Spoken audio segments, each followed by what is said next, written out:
Bonjour à tous, j'espère que vous allez bien. On est aujourd'hui jeudi 13 juin et j'ouvre un nouveau vlog. Sans grand suspense, on va commencer avec mes lectures en cours qui sont assez similaires au précédent vlog. Lecture commune, les McCoy, dans laquelle je suis évidemment à la bourre. On est sur le tome 6, La Reine et le Clan.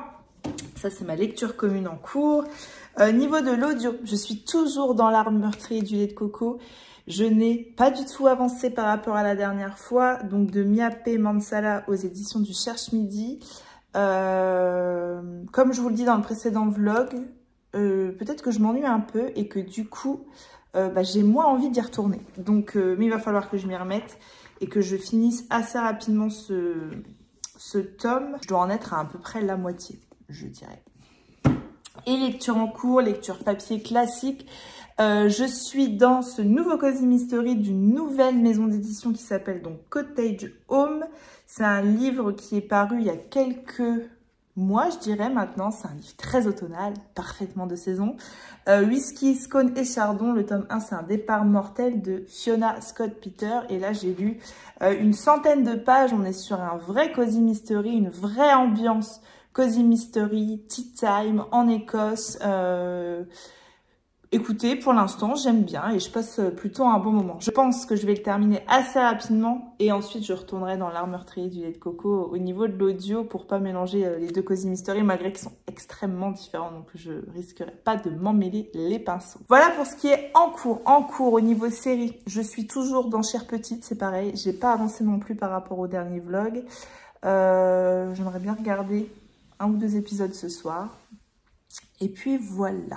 Depuis le dernier vlog, j'ai également terminé un roman, mais je vous reprendrai plus tard pour vous parler de celui-ci. Sinon, hier, je suis allée en librairie. Je vais vous montrer ce que je me suis pris.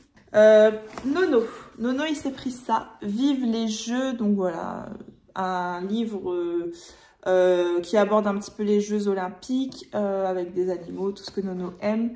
Il n'est pas incroyable. Je l'ai trouvé pas incroyable. Même Nono, il m'a dit, bon, c'est tout, c'est si rapide. Bon. J'aimerais bien lui retrouver un autre livre qui parle un peu plus JO. En fait, il y a très peu de texte, je trouve, chaque fois. Bon, là, ça doit être la plus grande des phrases, mais sinon, vous voyez, c'est des toutes petites phrases comme ça.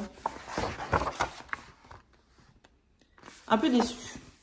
Pour un album qu'on paye quand même 14 €, j'ai pas trouvé ça incroyable.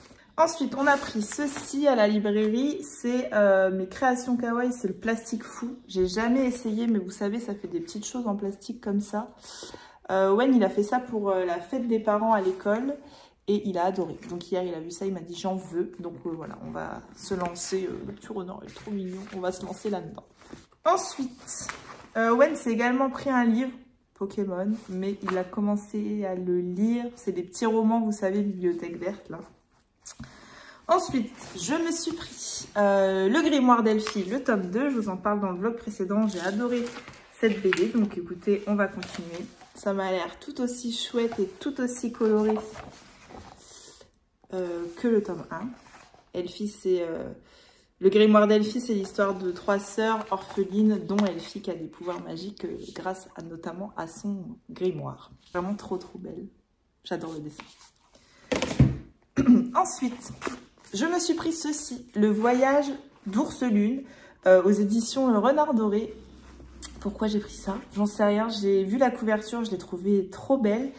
Ça m'a appelé. J'ai eu trop envie de découvrir ce manga. L'as des jours qui passent, Ursulune vit et se promène toujours en solitaire, jusqu'à ce qu'une petite corneille égarée vienne lui tenir compagnie. Tous deux font alors route ensemble le temps que le premier rejoigne ses congénères et que le second rallie le chemin du retour.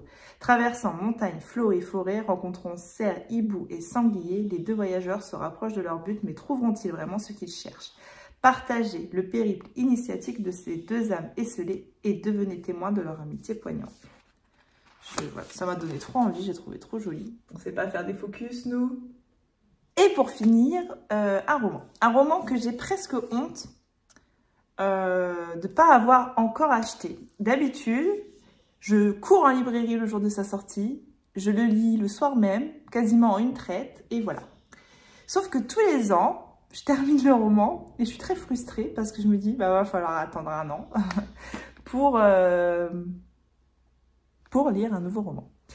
Et pendant mes vacances d'été, donc en général je suis en vacances environ 3 semaines, j'ai décidé cette année de lire pendant ces 3 semaines que des livres des autrices que j'adore, des auteurs que j'adore vraiment. Du coup, je me suis dit, je ne vais pas aller me chercher ce fameux roman, j'irai me chercher au dernier moment parce que si je l'ai dans ma palle, je vais le lire. Bref, hier je passe devant, je le prends. Il faut que je tienne et que je lise ce roman pendant mes vacances cet été. Et j'ai donc pris Plus grand que le ciel de Virginie Grimaldi. Je ne vous lirai pas la 4e de couverture, je ne lis jamais les 4e de couverture pour Virginie Grimaldi parce que j'aime partir totalement à l'aveugle sur ces romans. Voilà, je ne vous présente pas grand chose non plus. Donc voilà, ça sera pendant mes vacances au mois d'août. Je lirai également un Valérie Perrin, il me reste 3 à lire. Je lirai également Serena Giuliano, Felicita. Voilà, notamment ce que je lirai cet été pendant mes vacances. Il faut que je tienne, parce que là, j'ai qu'une envie, c'est de se dire, allez, on commence. Mais non, faut que je tienne, faut que je tienne, faut que je tienne. Ce week-end, quand je suis partie à Chantilly, il y avait une dame qui était en train de le lire au restaurant. Et j'avais envie aussi d'aller lui piquer. Voilà, c'est tout ce que j'avais à vous dire pour ouvrir ce vlog. Au programme du jour, travail évidemment, je vais aller au sport. Et j'ai très envie de me faire un banana bread parce que j'ai 3 bananes qui sont en train de moisir. Je suis la seule qui mange du banana bread à la maison. Et en général, voilà, je me fais un gâteau d'environ 10 parts.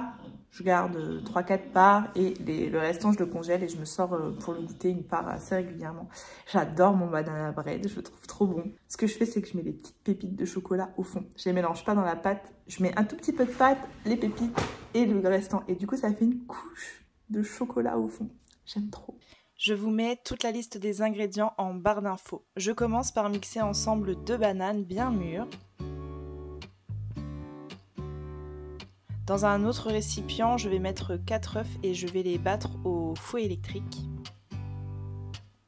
Une fois mes œufs mélangés, je les ajoute à ma banane et je mélange bien. Dans un autre récipient, je vais mélanger 75 g de farine, 30 g de cacao amer, une pincée de sel et un sachet de levure chimique. Une fois mes ingrédients secs bien mélangés, je vais les incorporer à mon mélange œuf-banane. Et je mélange. Je vais ensuite prendre un moule à cake que je vais chemiser de papier sulfurisé, déposer un peu de pâte dans le fond et ensuite faire ma fameuse couche de pépites de chocolat. Le restant des pépites, je l'incorpore à la pâte. Je mets le tout, j'ai juste oublié de vous montrer l'étape où j'ajoute une banane coupée en 2 complète. J'enfourne le tout environ 25 minutes, 30 minutes à 200 degrés. Tu vois la petite couche de chocolat au fond. J'aime trop. C'est merveilleux.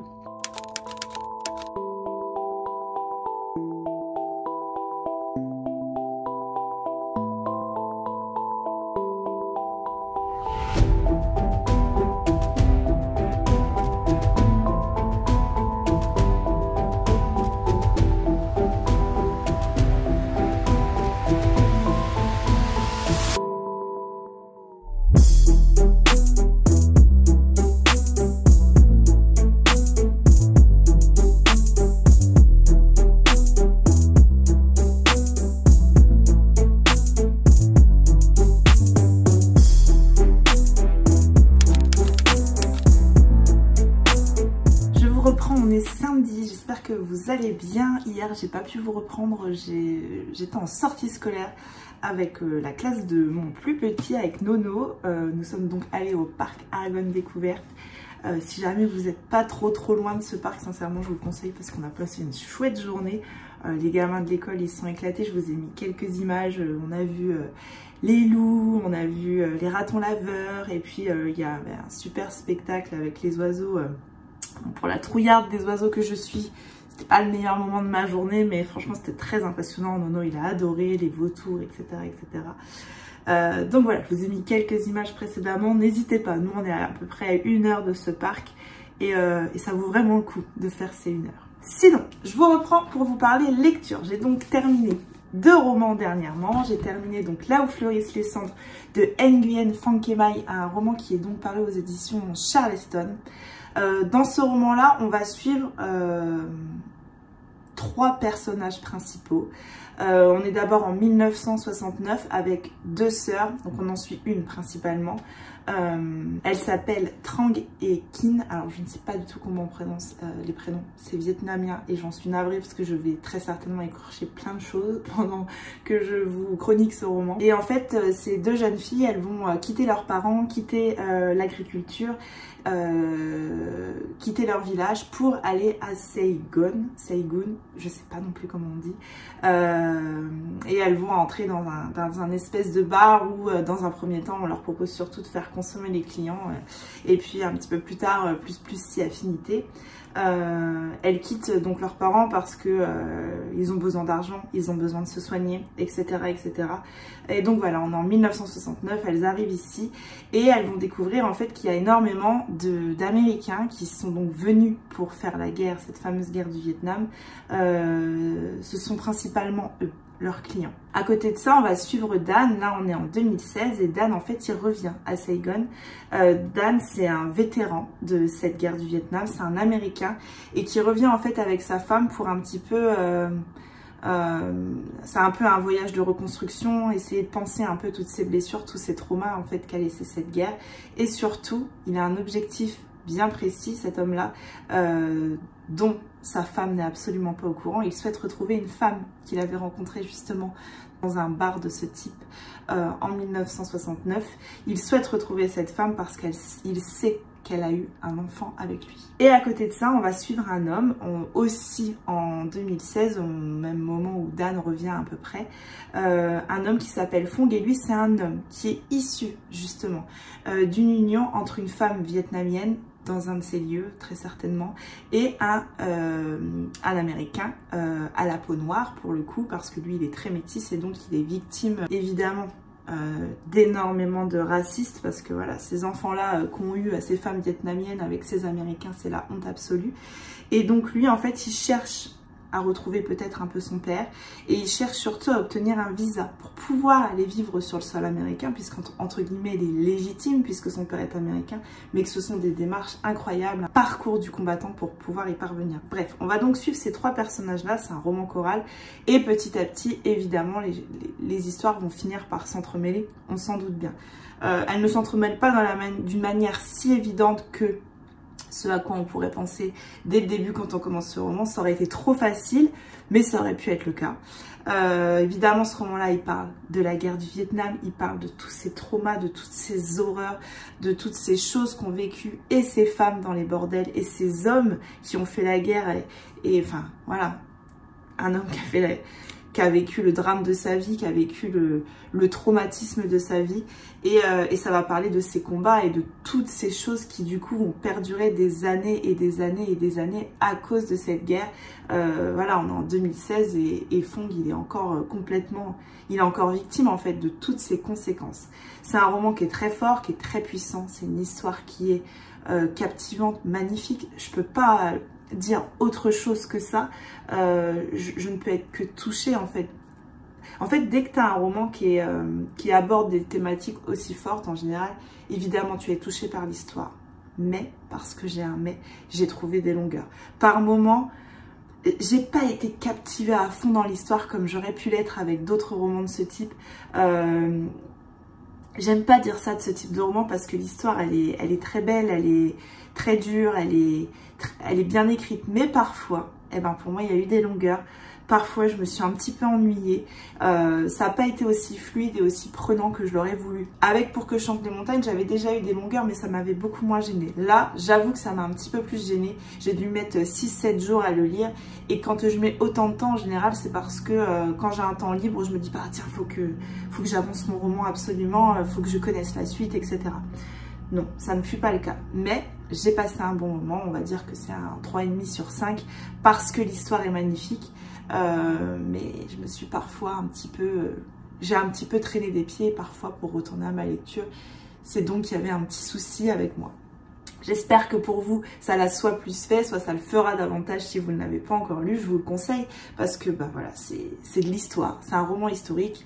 Très très bien. Je connais assez peu la guerre du Vietnam et j'ai adoré la découvrir à travers ce roman. J'ai également lu Whisky, Scone et Chardon, donc de Fiona Scott Peter aux éditions Cottage Home. C'est donc le tome 1 d'un nouveau cosy mystery qui s'appelle Un départ mortel. Et là on va suivre Alba Scott. Alba Scott, c'est une historienne au musée du Louvre. Elle a un taf qui lui plaît, elle a un petit ami incroyable, elle a une meilleure amie des parents, enfin bref, tout va bien dans sa vie et en 10 pages, tout fout le camp.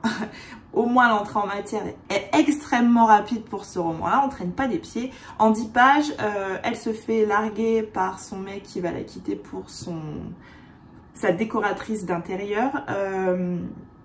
Ses parents décident de partir en voyage, sa meilleure amie aussi. Elle perd son boulot au Louvre et plus rien ne la retient à Paris. Et elle tombe sur une petite annonce pour devenir le guide d'un château écossais à Bilberry Lane. Voilà, aussitôt elle fait ses valises, elle s'en va. Elle arrive sur place, le châtelain n'est finalement pas le vieux monsieur auquel elle s'attendait. Il s'avère que c'est plutôt un jeune homme d'une trentaine d'années, plutôt pas mal, mais qui n'accroche pas spécialement l'œil de la jeune femme. Mais il est très mélancolique parce qu'on va découvrir après qu'il a subi un drame absolu il y a quelques années. Mais voilà, elle s'installe, il lui propose de s'installer dans un des cottages. Elle s'installe, elle fait sa petite vie, elle rencontre un peu les gens du village, le salon de thé, les commères, etc. etc. jusqu'au jour où il y a un homme qui va être retrouvé mort. Mais évidemment, on est sur un cosy mystery, donc on se doute bien qu'il y a un criminel qui rôde dans le village. Voilà, c'est tout ce que je vais vous dire pour vous résumer ce roman. J'ai passé un très bon moment. Alors c'est très rapide, on sent que c'est un premier roman. Il y a quelques coquilles au niveau des corrections. Pourtant, j'ai pas l'œil affûté pour ça, des fautes d'orthographe, j'en fais à l'appel. J'ai pas de leçons à donner, mais j'en ai vu beaucoup. Donc voilà, ça va être le bémol du roman. La seconde chose, c'est qu'effectivement, ça va très vite.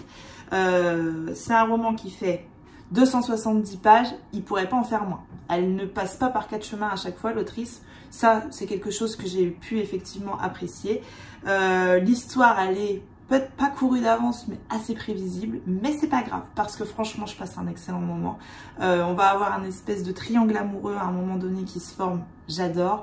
On est sur un tea time, on est sur le vrai cosy mystery, avec l'ambiance so british. En Écosse là pour le coup, avec le tea time, avec ces pâtisseries, ces scones qui dégoulinent, qui donnent envie, ces meurtres un peu loufoques, ces commères du village, ces personnages, enfin elle construit tout parfaitement bien. On est sur un vrai cosy mystery et je lirai vraiment le second tome avec plaisir. Celui-ci j'ai dû le lire à peu près en 24 heures et s'il y a un tome 2 qui sort, ben franchement, avec grand plaisir, je retrouverai Alba Scott. J'ai adoré cette jeune femme, j'ai adoré l'ambiance, j'ai vraiment beaucoup aimé ce petit cosy mystery que je ne peux que vous recommander. Voilà, ça c'était pour mes lectures terminées. J'ai fait une petite réception que je vais ouvrir avec vous. Ça me vient des éditions Gauthier, ça doit donc être pour les garçons. Il s'agit d'un livre qui s'appelle Parce que tu es formidable de Lucille Harweiler aux éditions donc Gauthier Languereau. Tu es formidable, tu as de nombreux talents, tu es capable de grandes choses, tu as le droit de te tromper. 9 messages forts à transmettre à son enfant pour l'encourager et lui donner confiance. Un livre qui fait du bien. Le type d'album jeunesse que j'aime beaucoup pour les garçons, qui donne confiance en eux. Je pourrais vous faire une petite sélection si vous voulez, soit ici, soit sur Instagram, de ce genre de livre. Tu as de nombreux talents. Tu es capable de réaliser de grandes choses. Voilà. Un très grand merci aux éditions Gauthier pour l'envoi de cet album qui, j'en suis sûre, sera très très bien. Voilà, hier en sortie scolaire, j'avais emporté avec moi un roman pensant lire dans le bus, mais finalement, je n'ai absolument pas lu. J'avais 1 heure aller, 1 heure retour, mais voilà, j'ai plutôt papoté. Du coup, j'ai rien attaqué. Je voulais attaquer Toxique, mais du coup, je suis pas sûre parce qu'aujourd'hui, j'aurai pas le temps de lire. Ce soir, j'ai de la Zumba. Du coup, je crois que je ne lirai pas Toxique finalement. Je vais l'enlever de ma palle du mois parce que demain j'aurai le temps de lire, mais je pense plutôt m'avancer dans ma lecture commune des McCoy. C'est tout ce que j'avais à vous dire pour le moment. Je vous reprends plus tard.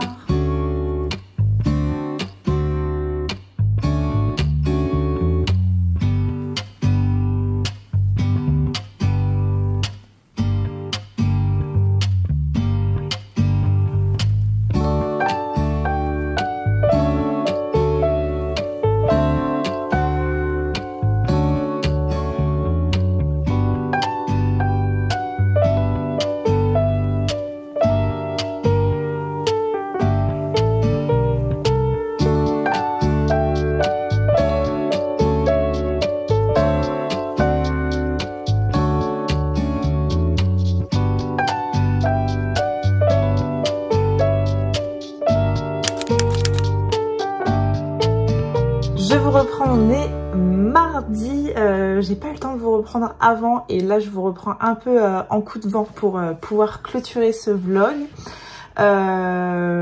Pour tout vous dire, j'ai un petit garçon malade à la maison, j'ai la kermesse qui se prépare fort pour la semaine prochaine et j'ai eu beaucoup de travail hier toute la journée, donc me voilà seulement là. C'est pour cette même raison, je pense qu'il n'y aura pas de vlog peut-être sur le mois de juin. Je pense qu'il n'y aura plus de vlog sur le mois de juin parce que j'ai la quinzaine qui s'annonce là.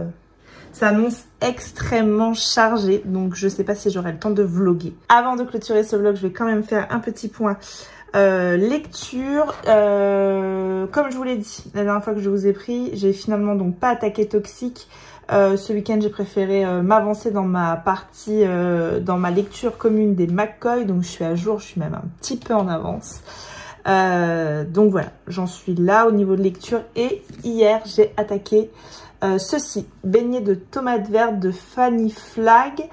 C'est un livre dont j'entends que du bien en permanence et là j'ai posté hier soir sur Instagram que je débutais cette lecture et beaucoup m'ont écrit en me disant qu'ils n'avaient pas lu le livre mais par contre qu'ils avaient vu le film et qu'ils avaient adoré le film. Donc une fois que j'aurai terminé ce livre, il faudra absolument que je regarde le film. Il est assez déroutant ce livre et je sais pas trop quoi en dire pour le moment.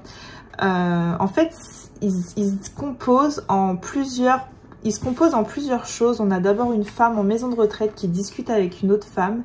Donc là, on est en 1986, mais elle parle de son passé. On a des espèces de petites chroniques de journal. Et puis on a des scènes de vie. Voilà, les chroniques, c'est comme ça avec la petite gazette là. Il est assez déroutant au moment où on commence parce qu'en fait, t'as l'impression d'arriver en plein milieu d'une conversation et d'essayer de comprendre de qui on parle, comment on en parle, pourquoi on en parle, etc. Bon, là, j'ai pas mal avancé, donc je commence un petit peu plus à cerner les personnages, etc. Mais c'est vrai que l'entrée en matière, elle est pas hyper simple, je trouve. Parce qu'il y a beaucoup de personnages, il y a une famille notamment avec 9 enfants, et t'entends parler de Pierre, de Paul, de Jacques, mais tu sais plus qui est Pierre, qui est Paul, qui est Jacques, etc. Voilà, j'avais pas lu la 4e avant de l'entamer, donc je savais pas du tout dans quoi je me lançais. Mais bon, là ça commence un petit peu à aller mieux, mais je vous en parlerai plus tard. Sinon, dimanche soir, on a regardé Sous la Seine sur Netflix. Alors, il faut que je vous parle de ça. Alors, en fait, ce film, c'est Paris, été 2024. Pour la première fois, en fait, Paris va organiser une très grande compétition de triathlon. La maire de Paris est extrêmement fière, etc., etc. Sauf que il y a une jeune femme écolo, activiste écolo, qui va venir alerter une autre femme qui s'appelle Sophia. Sophia, en fait, le film commence avec elle où elle est au milieu de la mer, où elle observe les requins.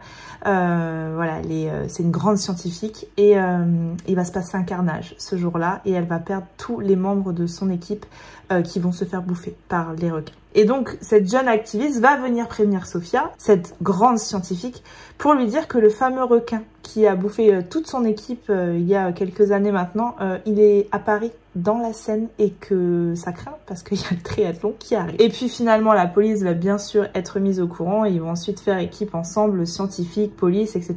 pour essayer un petit peu de sortir le requin de la Seine et de sauver ce triathlon, entre guillemets, et surtout que personne ne se fasse bouffer par les requins. Qu'est-ce que je peux en dire de ce film? J'ai jamais vu de film type Les Dents de la Mer, etc. Jamais, parce qu'en fait, c'est vraiment le style de film qui m'attire moyennement. Et je me suis dit, allez, écoutez, j'en vois plein de bonnes critiques. Je me dis, écoutez, je vais me lancer.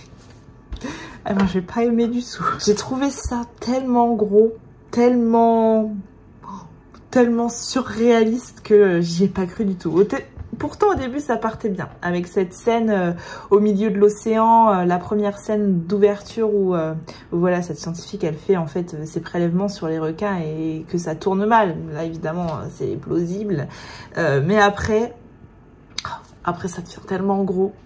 Et puis le final, je regardais mon mari, mais je me dis, mais c'est pas possible. Même si le requin était vraiment venu là, et que vraiment il s'était passé ce qui s'est passé avec le requin, et le final, c'est pas possible. Enfin, vraiment, j'ai bugué en disant, je n'y crois tellement pas. Alors, les bonnes critiques, c'est peut-être dû à l'acteur qui, de ce que je comprends, fait beaucoup parler sur TikTok. Mon mari m'a dit, mon mari est très TikTok, il m'a dit, j'arrête pas de voir passer le nom de l'acteur sur TikTok, apparemment... Voilà, moi, c'est pas ma cam. Ce serait Jason Momoa. J'aurais peut-être dit, mais si le film, franchement, ça va. J'aurais pas été non plus très, comme on dit déjà. Je n'ai pas le mot. Voilà, je n'aurais pas été impartiale. Peut-être que c'est ça le mot que je cherche. Bref, je sais plus. Mais bon, là, c'est pas Jason Momoa. Et du coup, bah, ça a vraiment fait moyen. C'est un film français. C'est un film d'action, thriller. Moi, j'ai moyennement aimé. Après, peut-être que c'est parce que à la base, déjà, Attaque avec les requins et tout, c'est pas le truc qui m'attire plus que ça. Et que du coup, bon, j'ai eu du mal à y croire. Après, je me suis pas ennuyée, hein. Le film, il se laisse regarder. Il doit durer 1h40, un truc comme ça. Mais c'est pas le film du siècle, quoi. Enfin voilà, c'est tout ce que j'avais à vous dire pour ce vlog. Comme d'habitude, j'espère qu'il vous a plu. Comme d'habitude, n'hésitez pas à prendre le temps de le liker, le commenter, le partager. Et puis voilà, moi j'essaie de vous reprendre au plus vite pour un nouveau vlog. Je vous fais des bisous, je vous dis à bientôt. Bye!